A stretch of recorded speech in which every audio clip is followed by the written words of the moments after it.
ये माटी वीर संग्रामी बड़चणार माटी बड़चणार गांधी, मुंडावन त्रिपाठी, कृष्ण मोहन राउतराय, शशिभूषण दास, जगन्नाथ मानधाता, पूर्णचंद्र त्रिपाठी भली वीर पुरुष मैंने जन्म नहीं थे। मान्यवर नीलमणि सामलकर एटा है जन्मभूमि।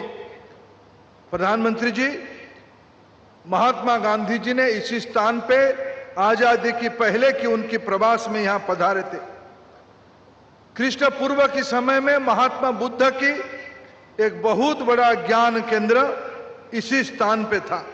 आज 20,000 कोटी टंकार विभिन्न प्रकल्पर रास्ता, रेल, पेट्रोलियम विभाग अनेक बड़ बड़ प्रकल्पर आज ये शिलान्यास नथुबा लोकार्पण हम।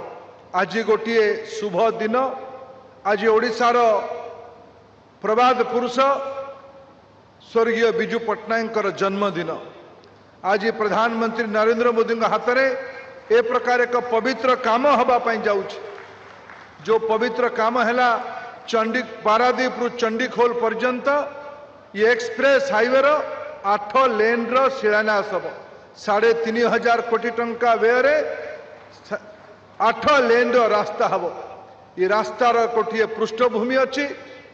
60 दशक ये रास्ता स्वर्गीय विजु पट्टनायक कर कमल शुभ दि जाइथिला।